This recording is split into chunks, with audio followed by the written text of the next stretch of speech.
Hi everyone. So in this video I will show you about the microservice architecture, how it works.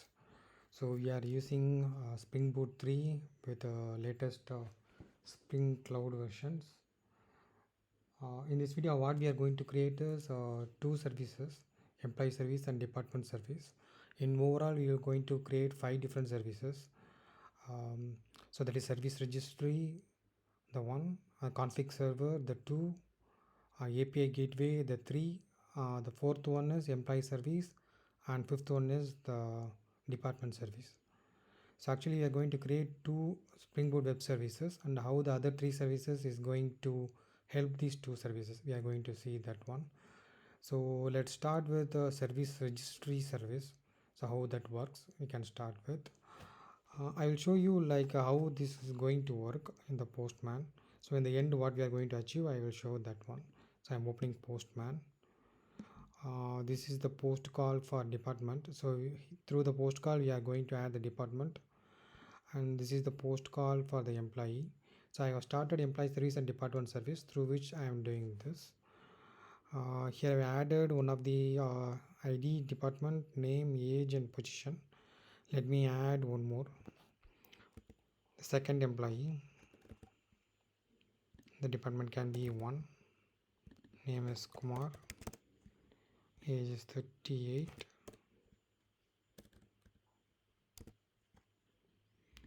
and then SC. Okay, I'm clicking send. So this has added two employees now. So if I am changing from post to get, it should list those two employees. Okay, so employee ID 1 is Ram and employee ID 2 is Kumar, with the two different department IDs 2 and 1. So this is the employee service, how it is going to work, how we are going to create it, we can see that one. And this is department service. Here we are going to add only departments. I will add one department, that is ID is 1 and name of department is IT. Okay, let me add one more department. So ID can be as 2 and it can be CS, and using the post call body raw, sending it. So the second second department has been created. So I need to list out what are the total departments I have created. So I'm going to get and click send. Okay, so this is going to list out all the departments that has been created. So if I want to specifically take one of the department, I can give like this.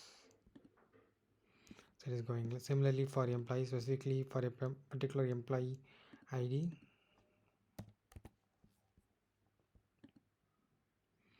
I can filter out like this by passing the parameters.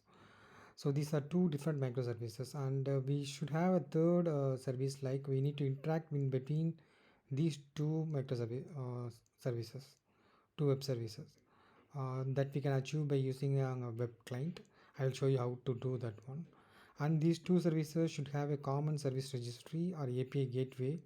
So from there, it's not a service registry, so it's HP API gateway service. So it has to take the service, it has to split the load between the employee and department service. We are going to see that one. So these 5 services we are going to create. Service registry, so where you are going to register all your services, a common hub where we can host all the services. And then is config server. You don't need to have a separate configuration for individual services for employee and department. You can have a common config server where it has all the configurations. So that one we are going to create. And then API gateway, so it is like it acts like a load balancer and divides the request between the services. And then actually the actual service we are going to create, that is the department service and the employee service. So let's start with the service registry. In the service registry web services, I am going to show you 3 things. For every service web service, there will be 3 things. One is dependency, that is pom.xml, I will walk through. Then the properties.yaml file, I will walk through that one, and the application, how it what it has. Okay, let me go to the service registry. The first one is POM. So what are the dependencies we need to have for this POM?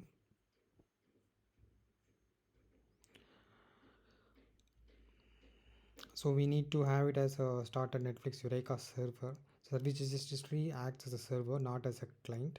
So we need to have this dependency, and then other dependencies are Spring Cloud version. So here you are define the version as 3.4.1,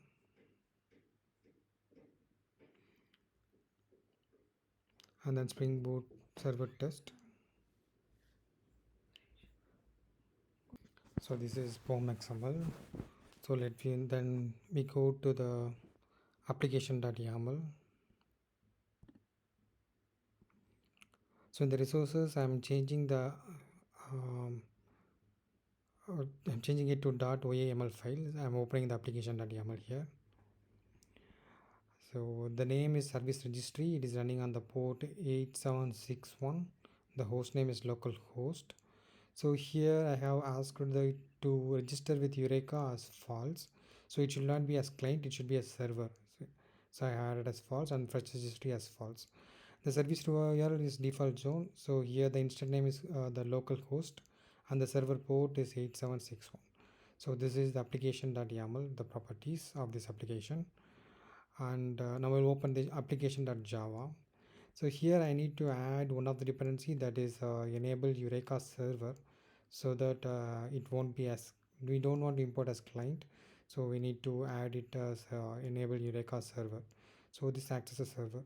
So three things: one is the POM XML, you need to add the dependency for Eureka server, and the application.yaml where you have the name, localhost, port number, and default zone. The important thing is you are making it as client, not server, and the application you are having as enable Eureka server.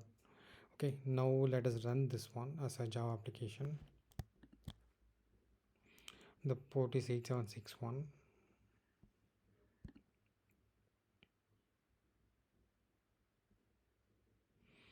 Okay, so it has successfully started. So let me check the URL.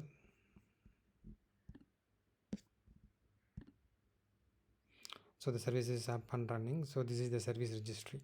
So here all the services we are going to create, that will be listed here: the employee service, API gateway, and the department service. So we can create that and we can check it in this service registry.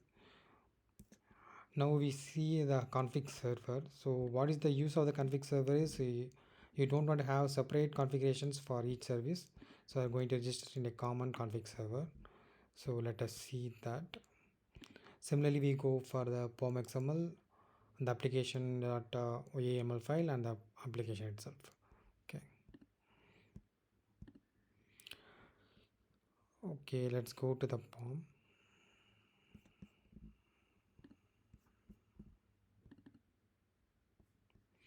So here we add all the dependency. So cloud config, boot, server start test, and the cloud version, the latest version we are using here. Okay, the dependency is added. Now I'll go for the application.yml. So here we have it as port 8088. So the config server is hosted in this particular port. And so here in the resources tab inside the config folder, we are going to create two YAMLs. So this separately for department service and employee service. So we don't have the configuration in the service as separately. So we are having it common here. Okay. So let me open this one: department service and employee service. So these are separate YAML files that will be available in department service. Now we have taken two here. So all the configurations will be available here. So the employee service runs in the host 8761.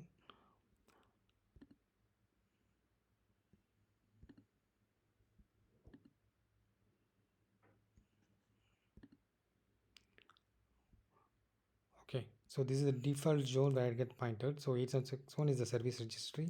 So the employee service runs on 8082 and the department service runs for 8081.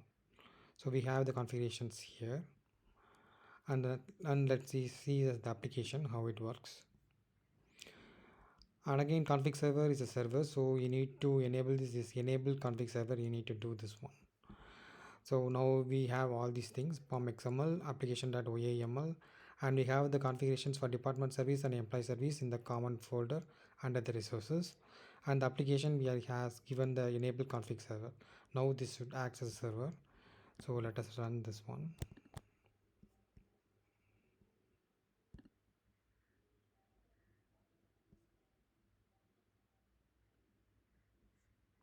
Okay, so now the config server is up and running. So now we have seen the service registry that was up and running. Now the config server that is up and running. So now let's create the employee service and the department service and the API gateway. So let's see how to create that.